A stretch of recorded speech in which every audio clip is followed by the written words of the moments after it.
kepada PPSMP Bahasa Melayu 1. Rakaman ini adalah berkenaan tugasan 1 iaitu tugasan penghasilan produk bagi kod khusus BMMB 1104 bagi subjek Kesusasteraan dan Kebudayaan Melayu. Baiklah, yang pertama saya akan menerangkan apakah itu konsep kesusasteraan Melayu. Takrif kesusasteraan Melayu. Menurut Kamus Dewan edisi keempat, kesusasteraan Melayu dibuktikan sebagai hasil seni ataupun karya tulisan seseorang dalam bentuk prosa atau puisi yang mempunyai ciri-ciri keistimewaan tertentu. Selain itu, terdapat juga pendapat tokoh yang menakrifkan tentang kesusasteraan Melayu, iaitu menurut Hashim Awang 1987, kesusasteraan itu adalah ciptaan seni yang disampaikan melalui bahasa. Selain itu, beliau juga menyatakan bahawa sastra Melayu merupakan hasil karya masyarakat Melayu yang mempunyai kata-kata yang indah, memberi mesej dan menggambarkan sesuatu, perasaan dan keadaan yang tertentu. Perkataan awal sas merupakan mengarah, mengajar dan memberi petunjuk. Manakala suku kata yang kedua iaitu tra yang merujuk kepada alat. Oleh yang demikian, gabungan sas dan tra menjadi sastra merupakan alat untuk mengajar. Seterusnya, saya akan menerangkan jenis prosa. Prosa terbahagi kepada dua iaitu prosa tradisional dan prosa moden. Baiklah, dalam prosa tradisional, penulis mengarang atas arahan raja. Selain daripada itu, hikayat yang dihasilkan melalui kesusasteraan, agama, perubatan, sejarah dan sebagainya. Prosa tradisional ini disampaikan melalui bahasa dan tujuannya adalah untuk menyatukan falsafah, pencipta dan penerimanya. Prosa tradisional terbahagi kepada dua jenis, iaitu prosa istana dan prosa rakyat. Sastra rakyat terbahagi kepada dua, iaitu naratif dan bukan naratif. Naratif terdiri daripada tiga, iaitu mitos, legenda dan cerita rakyat, manakala bukan naratif terdiri daripada puisi rakyat. Apa itu mitos? Mitos ialah cerita yang dianggap benar-benar suci ataupun yang terjadi, yang melibatkan kejadian alam semesta, manusia, binatang, bentuk, muka bumi dan kejadian alam. Kebiasaannya, perkara-perkara yang terlibat ialah seperti makhluk halus, dewa dan separuh dewa, dan dianggap benar-benar terjadi, aneh tetapi penting, keramat dan beri kesan kepada masyarakat. Kemudian saya akan menerangkan apakah itu legenda. Legenda ialah cerita yang dianggap benar-benar terjadi tetapi tidak suci, dan kebiasaannya sifatnya luar biasa dan dipercayai benar-benar berlaku. Bagi contoh, kisah yang ada kaitan dengan zaman sekarang iaitu Perigi Hantua. Baiklah, yang terakhir ialah cerita rakyat. Cerita rakyat ialah prosa yang tidak dianggap benar-benar berlaku serta menjadi sumber hiburan, menegakkan kebenaran, ada nilai moral dan sindiran. Bagi contoh, cerita rakyat ialah Sang Kaca dan Buaya, manakala cerita lipo ialah seperti hikayat Malim Dewa, dan yang ketiga ialah cerita jenaka seperti cerita Pak Pandey.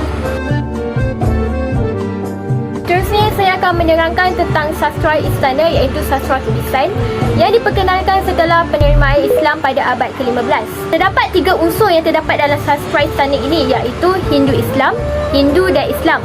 Sebagai contoh, hikayat Goi Balkawi, selain itu hikayat Sirama dan yang ketiga ialah hikayat Raja Pasai. Seterusnya, saya akan menerangkan tentang puisi. Puisi terbahagi juga kepada dua iaitu puisi tradisional dan puisi moden. Puisi tradisional terbahagi kepada empat iaitu pantun, gurindam, syair dan sloka, manakala puisi moden terdiri daripada sajak. Fungsi sastra Melayu terdiri daripada empat iaitu hiburan, pendidikan atau pengajaran, dakwah, kritikan sosial. Fungsi hiburan digunakan bagi mengisi masa lapang dan dijadikan hobi. Selain daripada itu, karya-karya sastra seperti Seloka Pak Pandey, juga memberi pengajaran tetapi juga menyeronokkan untuk dibaca. Malah, jika pada zaman dahulu, cerita-cerita rakyat akan diceritakan pada waktu lapang bagi menghilangkan kebosanan.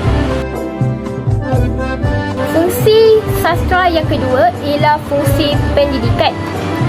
Fungsi ini memberi pengajaran, nasihat ataupun pesanan kepada masyarakat.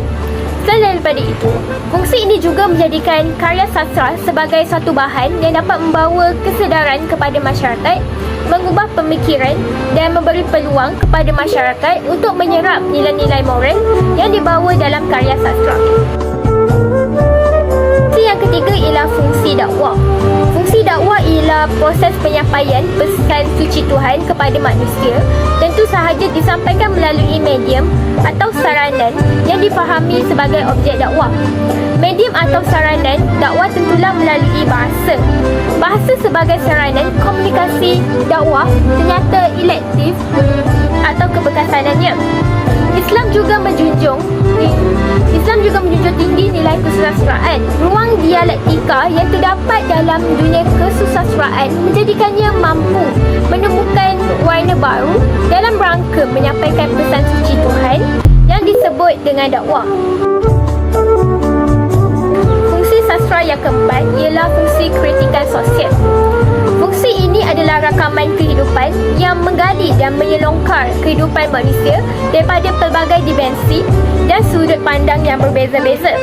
Selain daripada itu, sesuatu yang dipaparkan dalam sastra adalah sesuatu yang berlaku dan terjadi dalam realiti kehidupan manusia. Fungsi kritikan sosial ini juga berasaskan pertimbangan bahawa karya sastra berfokuskan masyarakat, kehidupan dan manusia. Tentunya hubungan dan pertalian antara ketiga-tiga entiti yang saling berkaitan. Dalam konteks masyarakat yang pelbagai, semua lapis dan kehidupan yang melestarikan menjadikannya wujud dalam jurang dalam kalangan mereka. Daripada itu, hal ini akan mempengaruhi tindakan-tindakan dan susila adab sama ada untuk tujuan menegur, mengkritik mahupun menyampaikan mesej. Dalam masyarakat, terdapat pelbagai watak yang mempunyai peranan tertentu dalam masyarakatnya. Saya akan menerangkan tentang manifestasi akal budi dalam puisi tradisional yang terdiri pada pantun, syair, gurindam dan seloka. Puas sudah menanam ubi, nanas juga dipandang orang. Puas sudah menanam budi, emas juga dipandang orang. Baiklah, manifestasi akal budi dalam pantun nasihat yang saya dendangkan sebentar tadi. Aspek pemikiran, pantun ini dapat dilihat melalui aspek tersirat, iaitu pemilihan diksi bagi pembayang atau berkaitan dengan alam, iaitu buah nanas dan ubi. Nanas berbau harum apabila masak. Oleh itu, nanas cuba dibandingkan dengan emas yang menyebabkan masyarakat amat tertarik dengan memilikinya. Hal ini berbeza daripada ubi yang dikaitkan dengan sifat orang berbudi dan tidak suka menonjolkan kehebatan diri, sama seperti ubi yang berisi tetapi tetap berada dalam tanah.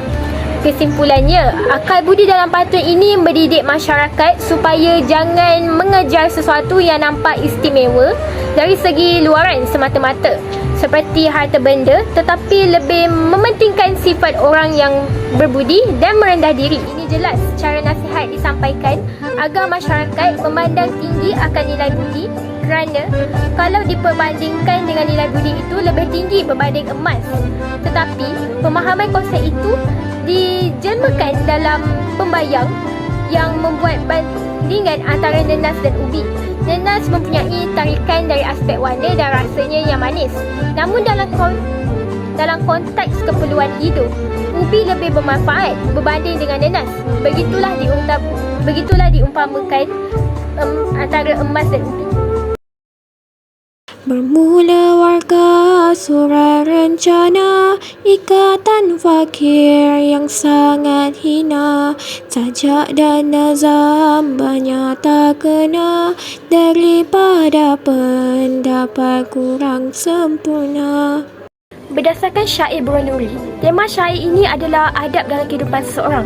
Penyair menceritakan adab dalam kehidupan yang sering ditipuhi oleh seseorang. Contoh masalah ialah kekecewaan dalam perhubungan, masalah kehidupan dan masalah berfikir secara rasional. Penyair juga menerapkan nilai kegigihan dalam syair ini. Kegigihan merupakan satu perkara yang penting dalam kehidupan seseorang. Hal ini kerana individu perlu gigih dalam melakukan sesuatu walaupun telah menghadapi halangan. Oleh itu, individu mestilah gigih dan tidak mudah berputus asa demi mendapatkan sesuatu yang diingini. Secara keseluruhannya, dalam syair Burung Nuri, kita dapat belajar yang kita sepatutnya bersikap merendah diri agar dapat menjaga perasaan orang lain. Selain daripada itu, kita haruslah insaf akan kesalahan yang telah dilakukan untuk mengelakkan perkara tersebut berulang lagi. Tambahan pula, kita janganlah bertindak mengikut kata hati kerana tindakan ini akan menyebabkan perkara buruk berlaku. Itulah manifestasi akal budi yang terdapat dalam syair Burung Nuri. Wahai pandai, wahai Pak Pandir, anak dipijat, dagang dijinjing, kucing dibunuh, tikus dibela, harta habis, badan tergadai. Baiklah, manifestasi akal budi dalam slogan Pak Pandir ialah berkenaan sindiran terhadap sikap individu yang lebih mengutamakan orang lain berbanding diri sendiri dan ahli keluarga. Slogan ini juga jelas menyindir sikap setengah manusia yang terlalu mudah mempercayai orang lain. Sikap negatif tersebut perlu dielakkan kerana perkara ini membawa kerugian kepada diri dan juga ahli keluarga. Hal yang sepatutnya dilakukan oleh seseorang individu itu adalah dengan mementingkan diri sendiri atau keluarganya terlebih dahulu, bukannya orang luar yang juga mementingkan diri sendiri. Hal ini jelas dengan perbuatan Pak Pandir yang mengabaikan dan menyakiti anaknya sendiri sebagaimana yang terdapat dalam fasa anaknya dipijak. Lebih-lebih lagi, dia telah mementingkan pihak yang tiada talian darah dengannya dengan memberikan layanan yang sangat istimewa seperti frasa dagang dijinjing. Selain itu, dalam slogan ini juga telah menunjukkan bahawa Pak Pandir tidak pandai mengurus hartanya seperti baris harta habis badan tergadai. Terdapat banyak kemungkinan bahawa mungkin Pak Pandir merupakan seorang yang banyak berhutang atau dia suka berjudi dan bertaruh. Seterusnya, sindiran terhadap Pak Pandir yang tidak sedar diri, kelemahan diri sering terselah tetapi tidak menyedari ibarat tak sedar bertelanjang. Slogan ini juga menjelaskan bahawa Pak Pandir terlalu mendengar kata pihak lain dan malas untuk berfikir. Akibat terlalu mendengar kata pihak lain, hidup Pak Pandir terikat seolah-olah menjadi hamba kepada orang lain lantaran sikapnya yang tidak mampu berdikari.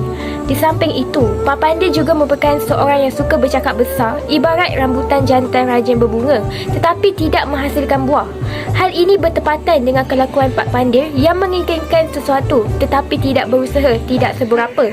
Akhir sekali, penulis menyindir Pak Pandir yang tidak bersungguh-sungguh dalam melakukan suatu perkara. Oleh yang demikian, kita seharusnya melakukan sesuatu bersungguh-sungguh dalam melakukan sesuatu perkara. Dan saya akan menerangkan manifestasi akal budi Gurindam 12 fasa keempat.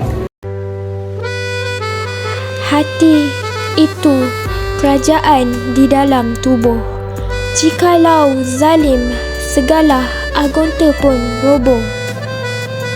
Apabila dengki sudah bertanah, datanglah daripadanya beberapa anak panah. Berdasarkan Gurindam fasa keempat tersebut, penulis banyak menyentuh berkaitan etika supaya menjaga maruah diri, tidak menjadi seorang yang suka cemburu atau dengki dengan kelebihan orang lain. Selain itu, penulis juga menyeru supaya tidak menjadi orang yang suka mengumpat atau mudah lupa diri apabila dipuji. Penulis juga melarang perbuatan buruk seperti cepat marah kerana apabila amarah menguasai diri, kan tidak baik pasti akan dilakukan seperti orang yang hilang akal. Penulis juga menyentuh tentang sifat suka berbohong, jangan bersikap kedekut, serta jangan menjadi orang yang mudah lupa diri sekiranya telah menjadi orang berada atau menjadi orang yang berjaya.